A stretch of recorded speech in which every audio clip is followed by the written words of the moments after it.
Assuming a Body by Gail Salomon. Introduction. Assuming a Body is a project that works questions of embodiment through phenomenology, primarily the work of Merleau-Ponty, psychoanalysis, the work of Freud and Paul Schilder, and queer theory, in order to consider how each of these disciplines conceives of the body. I seek to challenge the notion that the materiality of the body is something to which we have unmediated access, something of which we can have epistemological certainty, and contend that such epistemological uncertainty can have great use, both ethically and politically, in the lives of the non-normatively gendered. Throughout, the book takes up recent theorizations of transgendered and transsexual bodies to suggest both that those theorizations might benefit from phenomenological and psychoanalytic understandings of the body and, perhaps more crucially, that our current ideas of what a body is will be irremediably diminished until trans bodies and subjectivities are considered in a more thorough way. The project thus wants to mark the specificity of trans bodies and subjectivities, and also to resist the temptation to define that specificity in resolutely material terms. I am not arguing that the transgendered body has a material specificity that marks it as different from a normatively gendered body, but rather that the production of normative gender itself relies on a disjunction between the felt sense of the body and the body's corporeal contours, and that this disjunction needs not be viewed as a pathological structure. In this book, I examine the relation between the material and phantasmatic in accounts of bodily being, and hope to show that this need not be a relation of incompossibility, but can be characterized by a productive tension that accounts for ways in which the materiality of the body is present to consciousness, as well as, importantly, the ways it absents itself from consciousness. I read theories of embodiment offered by Maurice Merleau-Ponty, Sigmund Freud, Paul Schilder, and Judith Butler, questioning how the relation between the phantasmatic and the material contained within those theories might contribute to a better understanding of trans bodies. At the same time, I ask how a consideration of trans bodies might help us understand how relations between the phantasmatic and the material can be embodied and lived. Each of these inquiries opens up onto the broader question of what it means to be embodied. Throughout, I rely on the notion of the phantom or ambivalent presence to complicate suppositions about the nature of bodily being, where that phantom is sometimes textual and sometimes material, sometimes designating the ambivalent presence of a particular region or part of the body, and sometimes indicating a characteristic of embodied subjectivity in general. Phenomenology, psychoanalysis, and queer and transgender theory each approach the question of what it means to assume a body by asserting the primacy of a felt sense of the body, and the different means by which each discipline does so, when examined in conjunction, can begin to delimit the contours of this body whose felt sense is usually unquestioned. Phenomenologists understand this felt sense as proprioception. Psychoanalysis thinks of it as the bodily ego, and it has sometimes emerged in transgender theory as the grounds for claims about identity and realness. Each of these disciplines contends that this meaning, and ultimately the body itself, hinges on a felt sense. It is my contention that one can acknowledge the ways in which this felt sense is a product of, and also subject to, cultural interpretations without disavowing or dismissing the persistent importance of this sense. In conjointly utilizing the conceptual tools offered by these discourses, it is my hope that discussions of transgenderism and transsexuality might not be so problematically reliant on the real, a phrase that, it seems to me, can never quite shed its normativizing and disciplinary dimensions. Part 1 addresses the ways in which presence and absence, material substance and immaterial feeling, have structured theories of bodily being in psychoanalysis and phenomenology. In a number of works theorizing transgenderism and gender dysphoria, discussions of the nature, origin, and meanings of the body have tended to treat the materiality of the body as self-evident and given, aligning the body with substance and presence, thought in simple and stark opposition to that which is absent, immaterial, or ideal.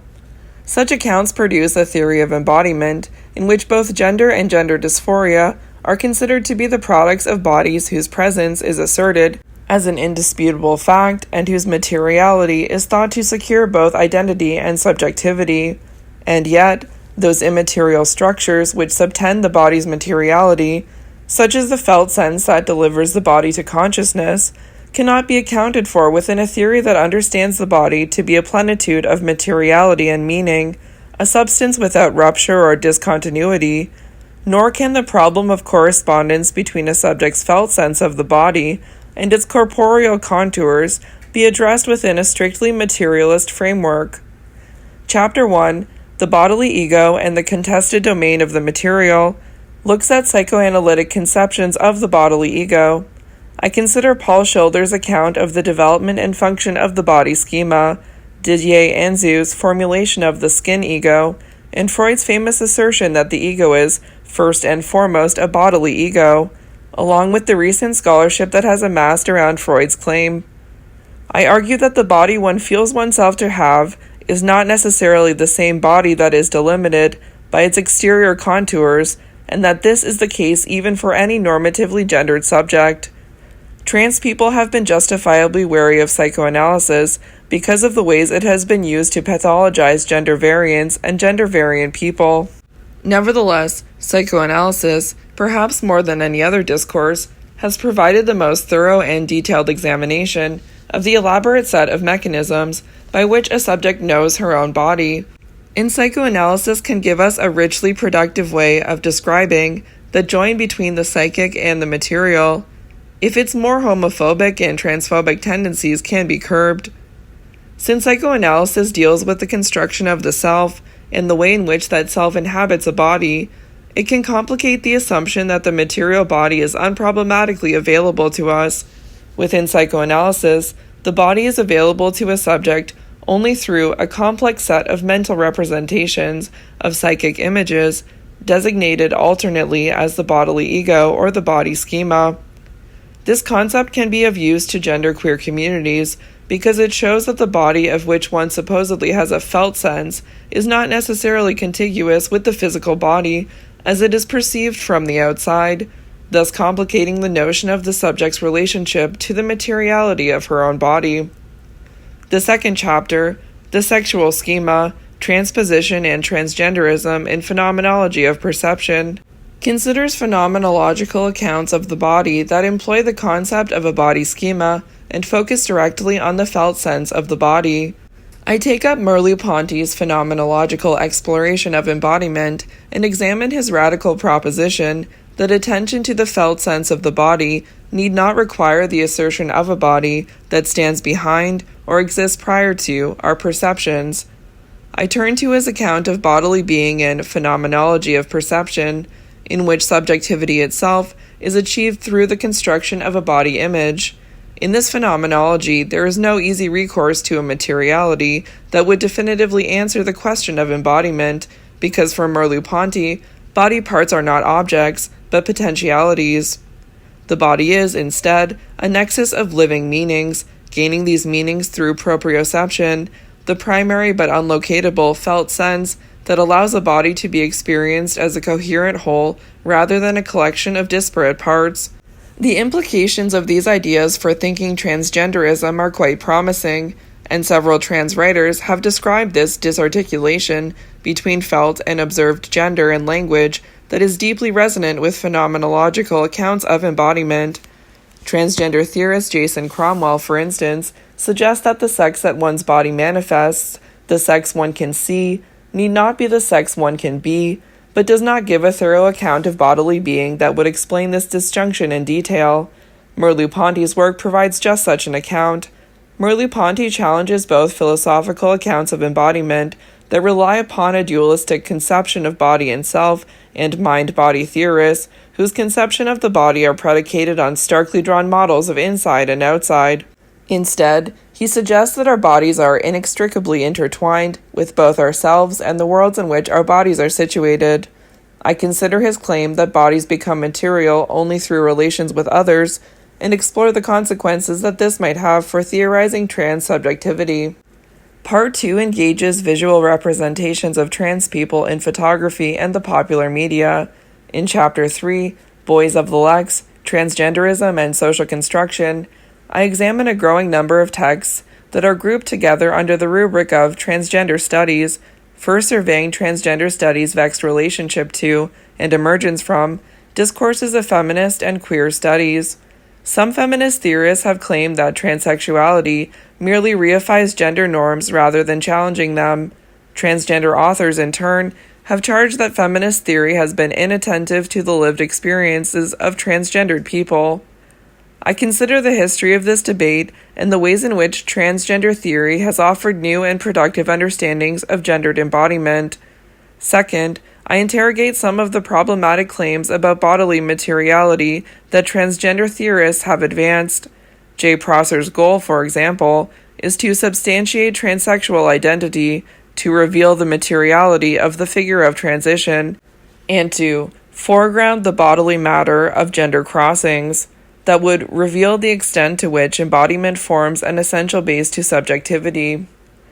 Prosser's account focuses on embodiment as a strategy to combat the invisibility of transsexual and transgendered persons within gay and lesbian discourses. I am sympathetic with these aims, which I take as indicative of a desire to counter a historic absence of recognition with an emphatic and embodied presence, and to pinpoint the specificity of a transsexual subjectivity. I worry, however, that the attempt to pinpoint this difference of transsexuality by asserting that the transsexual body is unimpeachably real unwittingly falls back in a problematic slippage between the assertion of a felt sense of the body, which is surely necessary, and the consequent claim that what a body is and how it is assumed are self-evident things, which is not. The fourth chapter, Transfeminism and the Future of Gender, asks after the relationship between women's studies, feminism, and the study of transgenderism and other non-normative genders, and asking after the place, or lack of place, of transgender studies within the rubric of women's studies. I want to suggest that feminism, particularly but not exclusively in its institutionalized form, has not been able to keep pace with non-normative genders as they are thought, embodied, and lived. Recent contestations around the term transgender echo some of the same concerns about referentiality and identity that have surfaced with the circulation of the terms queer and woman within feminist discourses. I have three aims in this chapter. First, I want to suggest that, if it is to re-emerge as a vital discipline, women's studies must become more responsive to emerging genders. Genders beyond the binary of male and female are neither fictive nor futural, but are presently embodied and lived. Women's studies has not yet come to terms with this, and is thus unable to assess the present state of gender as it is lived, nor is it able to imagine many of its possible futures. The antagonism that women's studies sometimes displays toward transgenderism is iterated otherwise in the mutually antagonistic relationship between lesbian communities and trans men asserted in the popular press. My second aim is to explore that representation of antagonism and the role that fantasies of violence and figurations of trans people as predacious have in shaping that representation. The third aim is to read other ways of figuring the relationship between trans and lesbian communities, and the chapter closes with a reading of photographs of trans men as documented by two lesbian photographers. Part 3 looks at philosopher Luce Irigaray, who has famously posited sexual difference as the major philosophical issue of our age. Chapter 5, An Ethics of Transsexual Difference, Luce Irigaray and the Place of Sexual Undecidability, considers feminist reimaginings of sexual difference and corporeal materiality through Irigaray, and her reception among feminists trying to challenge and complicate the issue of the materiality of the body and its limits. I address the idea of a sexual limit which is both implicit and explicit in these feminist challenges to materiality, especially in the work of theorists such as Elizabeth Grosz, who question traditional philosophical notions of the body's corporeal limits and expand the horizons of what counts as a body. I argue that this notion of the limit is challenged, but also transferred. Questions about the limits of bodily plasticity become displaced into questions about the limits of gender plasticity, where the foreclosure of gender plasticity, in the form of transsexuality, is intended to secure the body as a site capable of almost limitless physical reconfiguration. Chapter 6, Sexual Indifference and the Problem of the Limit, continues to work with Irigaray notion of sexual difference through a reading of Irigaray's place interval, and asks whether a non-heteronormative reading of body and relation is possible within the logic of that essay, and if so, what room might be made for sexual relationships that fall outside the scope of the strictly heterosexual or bodily and identificatory configurations that cannot be understood as strictly male or female. I explore Aristotle's conception of place as articulated in physics, focusing on the ontological primacy offered to place and Aristotle's use of relation, containment, and mutual replacement in order to secure a coherent definition of place. Irigaray reads Aristotelian place as figuratively gendered, and engages Aristotle both to critique this figuration and to theorize relations across the bridge of sexual difference. The question of sexual difference ends at an impasse in place interval, and this impasse stems from Irigaray's fundamentally hylomorphic understanding of sexual difference, a conviction that male and female, like matter and form, are necessarily ontologically conjoined, and that any one sex cannot find expression or existence without the other. The chapter concludes by considering the place of sexual difference itself within Irigaray's schema. I read some of her own equivocations about the interval as that which must be preserved in order to ground ethical relations across sexual difference, but also as a gap that needs to be bridged, so that the sexes might coexist with one another. The chapter tries to extend this cartography of difference by considering bodies and psyches that do not find easy home in either the category of male or female, and suggests a possible paradigm for understanding sexual difference not as a boundary, mapped onto the body in strictly determinative ways, but as a marker of difference that can be operative not only across the categories of male and female, but within them as well. The concluding chapter, Withholding the Letter, Sex as State Property, reads Jan Morris's autobiography, Conundrum, alongside recent legislation regulating gender and trans people to consider sex as a bureaucratic entity. My argument about trans specificity is at its most emphatic here, and I argue that sex is analogized to property, or understood metaphorically as property, in much literature, but sex is treated as material property in trans people's dealings with medical and state bureaucracies and functions specifically as state property, rather than private property for trans people in a way that it does not for the normatively gendered. Assuming a body thus reads from a number of disciplinary traditions in an attempt to show that a critical phenomenological analysis of what a body is and how it comes to be one's own can enrich and broaden the mostly gender-normative accounts of bodily materiality offered by psychoanalysis and phenomenology, and that phenomenology and psychoanalysis can help us understand transgendered bodies as embodying a specificity that is finally not reducible to the material. I hope then to engage with current dialogues about embodiment happening simultaneously, yet unconnectedly, in at least two different fields. Philosophical and theoretical considerations of embodiment have been historically neglectful of sexual difference, and those theories of embodiment that do attend to sexual difference have often considered non-normative genders to be pathological. Canonically philosophical considerations of embodiment have rarely considered the ways in which gender variation can both supplement and challenge traditional notions of corporeality, or what kinds of gendered embodiments are legislated and what kinds are prohibited by philosophical accounts of embodiment. What new forms of embodiment does a transgendered subjectivity enable? Conversely, the newly emerging field of trans studies doesn't yet engage with those philosophies of embodiment that might strengthen some of the political claims it wants to make,